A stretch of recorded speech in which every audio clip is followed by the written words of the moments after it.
Urdu cover के मुअज़्ज़िज़ दोस्तों, मैं हूं माजिद मलिक और आप तमाम देखने और सुनने वालों को अस्सलाम वालेकुम। नाज़रीन, यहूदी हजरत यूसुफ अलैहिस्सलाम की कब्र मुबारक ढूंढने के लिए इस कदर वक्त, मेहनत और पैसा क्यों खर्च कर रहे हैं, इसका जवाब बहुत ही हैरत अंगेज और शिश्तर कर देने वाला है। यहूदियों ने जब हजरत यूसुफ अलैहिस्सलाम की कब्र पर कब्जा कर लिया तो इन्होंने कब्र खोलकर तस्दीक करना चाहिए। कब्र खोलने पर इन्हें क्या नजर आया जिसने यहूदियों की चीखें निकलवा दी और वो अपने तमाम मंसूबों में नाकाम हो गए। आज हम आपको इन तमाम सवालों के तफसील के साथ जवाब देंगे कि हजरत यूसुफ अलैहिस्सलाम की कब्र कहां पर है, इनकी कब्र मुबारक की बरकत से यहूदी क्या हासिल करना चाहते हैं, मुसलमानों के साथ इनकी कब्र पे यहूदियों का क्या झगड़ा है। नाज़रीन, हजरत यूसुफ अलैहिस्सलाम बनी इसराइल के इब्तिदाई पैगंबरों में से हैं। हजरत यूसुफ अलैहिस्सलाम हजरत याकूब अलैहिस्सलाम के सबसे आखिरी से पहले नंबर वाले बेटे थे और हजरत याकूब अलैहिस्सलाम की आखिरी बीवी की औलाद से थे। हजरत यूसुफ अलैहिस्सलाम के 10 भाई सौतेली माओ से थे और एक ही भाई सगा था जो इनकी अपनी मां के बदन से पैदा हुआ और उनका नाम हजरत बिन्यामीन था। इनके सबसे बड़े भाई का नाम यहूदा था, जिसकी वजह से आज भी यहूदी कौम का नाम यहूदी ही लिया जाता है। हजरत याकूब अलैहिस्सलाम वो पैगंबर हैं जिनका लक़ब इसराइल था और इन्हीं की मुनासबत से यहूदी बनी इसराइल भी कहलाते हैं। नाज़रीन, हजरत याकूब अलैहिस्सलाम अपनी तमाम औलाद के साथ मौजूदा फलस्तीन, जिसे उस जमाने में किनान कहा जाता था, में रिहाइश पजीर थे।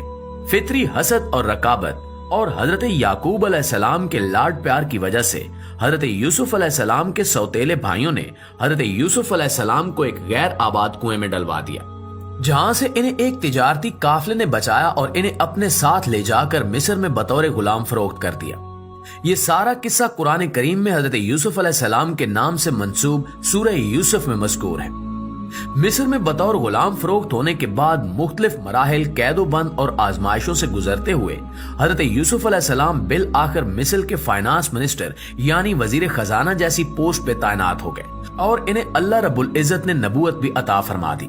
इसके बाद हजरत यूसुफ अलैहिस्सलाम ने अपने बाप और भाइयों को भी अपने पास बुला लिया और अल्लाह रब्बुल इज्जत ने हजरत यूसुफ अलैहिस्सलाम की उम्मत में हजरत यूसुफ अलैहिस्सलाम की बेतहाशा मोहब्बत भी पैदा कर दी।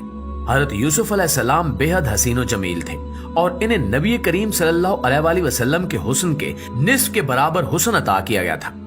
हजरत यूसुफ अलैहिस्सलाम की जब वफात हुई तब वो मौजूदा मिस्र में रिहाइश पजीर थे और इन्हें वहीं पे दफन किया गया। हजरत यूसुफ अलैहिस्सलाम की तदफीन पे इनके अकीदतमंदों और उम्मतियों के दरमियान इख्तिलाफ पैदा हुआ, क्योंकि हर शख्स चाहता था कि इन्हें उनके इलाके में दफन किया जाए ताकि इनकी बरकत से मुस्तफीद हुआ जा सके। बिलाखिर एक शख्स की तजवीज पर हजरत यूसुफ अलैहिस्सलाम को दरिया नील के दरमियान में एक संगे मरमर के ताबूत में रखकर दफन कर दिया गया ताकि इनकी बरकत दरिया नील के पानी के सबब पूरे मिस्र में हर जगह पहुंच सके। मिस्र में दरिया नील के पानी को आज भी बुनियादी हैसियत हासिल है।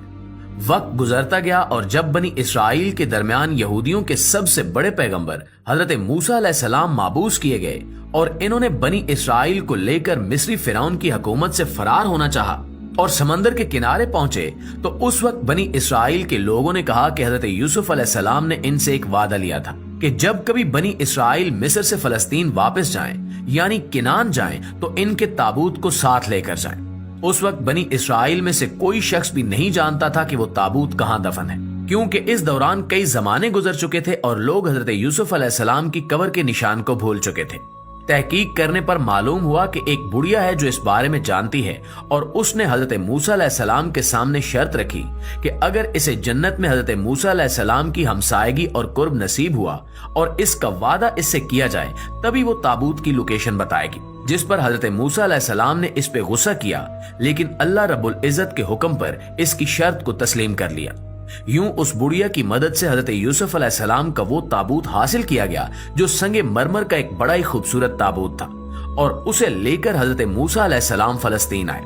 इसके बाद से तारीख में इस चीज का जिक्र नहीं मिलता कि हजरत यूसुफ अलैहिस्सलाम के उस ताबूत को फलस्तीन में कहां दफन किया गया। अगर हम मौजूदा मामले की तरफ आए तो फलस्तीन में एक शहर है जिसका नाम नाबलस है। नाबलस पे कब्जे के लिए फलस्तीनियों और यहूदियों के दरमियान 50 साल तक लड़ाई जारी रही और तकरीबन 2 दहाइयां कबल यानी 20 साल पहले यहूदियों ने नाबलस पर कब्जा कर लिया। नाबलस पे इस कदर शदीद लड़ाई की एक वजह यह थी कि नाबलस में एक मजार है जिसके बारे में यहूदियों का अकीदा है कि वो मजार हजरत यूसुफ अलैहिस्सलाम का है। इस पे मुसलमानों का कहना है कि ये एक मुसलमान बुजुर्ग का मजार है जिनका नाम भी यूसुफ अलैहिस्सलाम के नाम पे यूसुफ ही था। जब यहूदियों ने इस शहर पर कब्जा कर लिया और वो मजार यहूदियों के तसर्रुफ में आ गया तो उन्होंने इस बात की तसल्ली करने के लिए कि क्या ये वाकई हजरत यूसुफ अलैहिस्सलाम का मजार है, इसकी खुदाई करना चाहिए।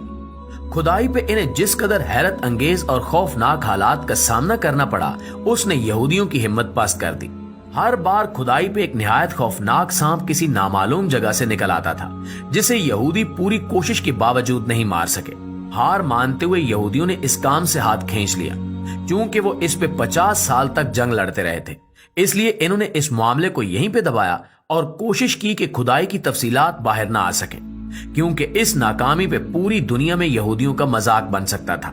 इसके साथ साथ यहूदियों ने मायरीने अर्जियात की खिदमात हासिल की, जिन्होंने कब्र की मिट्टी के नमूने लेकर बताया कि ये कब्र हजारों साल पुरानी नहीं है बल्कि सिर्फ 200 से 250 साल पुरानी है। इससे मुसलमानों के दावे की तौसीक होती है कि ये कब्र वाकई किसी बुजुर्ग की है।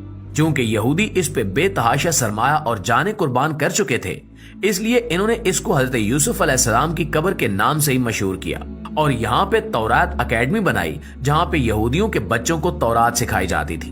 बाद में इन्होंने इस मजार पे एक फौजी चौकी बना दी, क्योंकि इनका अकीदा है कि हजरत यूसुफ अलैहिस्सलाम की कब्र की बरकत से वो हर जंग में फतहयाब रहेंगे। हजरत यूसुफ अलैहिस्सलाम की कब्र के बारे में यहूदियों का ये अकीदा ही दरअसल यहूदियों के लिए इस कशिश का बायस है। इसी वजह से इन्होंने इस कदर लंबी और तवील जंग लड़के इस इलाके का कंट्रोल हासिल किया, लेकिन फिर भी ये अपने मकसद में नाकाम रहे। इस वक्त पूरी दुनिया में किसी को मालूम नहीं है कि हजरत मूसा अलैहिस्सलाम ने मिस्र से फलस्तीन वापसी पे फलस्तीन में किस जगह पे हजरत यूसुफ अलैहिस्सलाम के ताबूत को दोबारा दफन किया था। यहूदी अपने ताबूत सकीना की तरह हजरत यूसुफ अलैहिस्सलाम की कब्र मुबारक को भी तलाश कर रहे हैं ताकि हर मैदान में अपनी फतह को यकीनी बना सकें।